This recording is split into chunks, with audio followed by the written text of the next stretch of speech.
Hi there, Bryan here with Safe Money Partners, and I want to talk to you today about a question that we oftentimes get, and that's the question of, as I'm putting money aside for my future, where should that be going?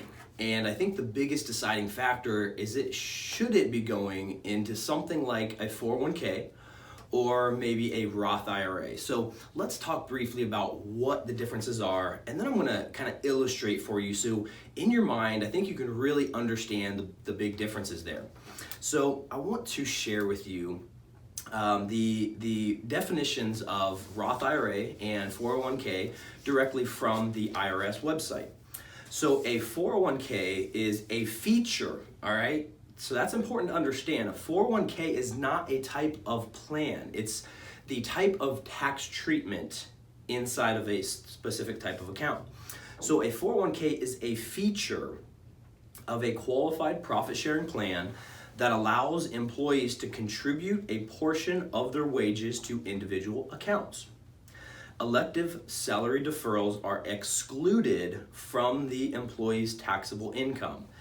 Essentially, if you are putting money into a 401k, then you are getting a deduction on your taxes because you're deferring that tax into the future.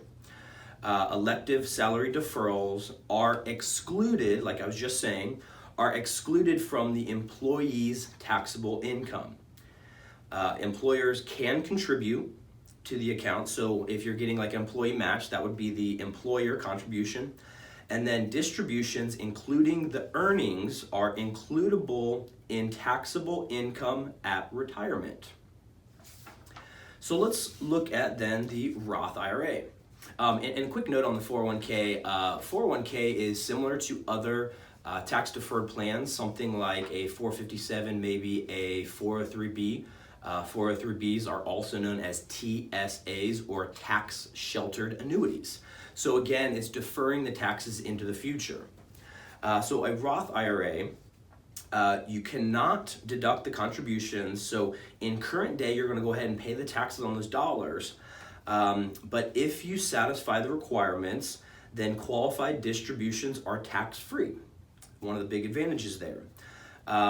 You can leave amounts in your Roth IRA as long as you live. So this means when you reach 70 and a half, or actually 72 under the new law, you can continue contributing, or you can just defer that money and not have to take it out. When you reach 72, if you have money in a 401k or a traditional IRA, that means the taxes have never been paid. So starting at age 72, the IRS will tell you how much you have to take out of those plans and pay the taxes on. Okay, so it's really up to you to decide what is the best option for you. But let me draw a little illustration I think can really help you to understand better the differences here. So let's say that you're a farmer, and as a farmer you have this little seed of corn.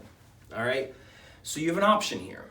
You can take this little seed of corn and you can plant it, and you can not pay any taxes on that yet. So we're gonna, here in the ground, plant this one little seed that we had up here. We're gonna plant that in the ground, and over time, so this is gonna be the growth time. You can think about the years of working. So this is going to eventually sprout a stalk here, and what's gonna happen is there's gonna be 2 ears of corn on this stalk.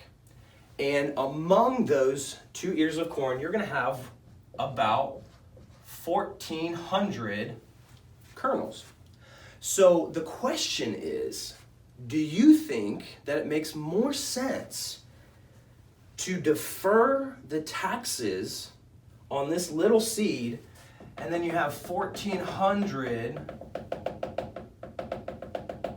not enough room to even draw them all, but I can pay the taxes here on this little seed, and then all these 1,400 little seed kernels that come from the harvest, I get to enjoy all of that tax-free.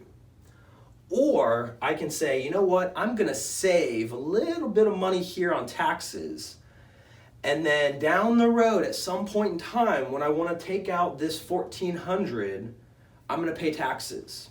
I'm not really sure how much in taxes because that's in the future. I also don't know what else it could impact. So I'll give you a hint. Look up something called provisional income. What that talks about is if you're going to defer this little seed until it becomes $1,400 and then you start taking it out and paying the taxes on that in retirement, it could also affect things like Social Security. Maybe any pensions that you have, even though most of those are gone, there still are some companies that are offering them. So, this is not necessarily a question of what is right for you as far as what we can tell you, but this is really for you to think about and really understand what option are you making, are you choosing, and is that aligned with your goals now and in the future? So really think a lot about that and think about, what kind of opportunities you have. Many times people have deductions. You have deductions during your working years. Are you going to have deductions in your retirement years? So if you're able to deduct expenses off of your taxes, then does it make sense to defer this little seed and get another tax deduction? That's nice getting a lot of tax deductions, but you need to be aware of the impact that taxing yourself on these 1,400 seed kernels, the difference that will cause in your retirement versus paying the tax now on this one little seed. So like I said, that's really a decision for you to make, but we are always more than happy to really break down the numbers in your situation, help you to understand what might make the most sense, because everyone is different. And the decision that you should be making here that is best for you is going to be different for different people. So it's really important to talk about and think about your goals. What's important to you? What do you value in life? And align what you're doing with your money to fit that. So I hope you found some value in this. I think this is a very easy illustration to really think about the decision you're making on whether you want to defer taxes or to have a tax-free account in the future. Thank you.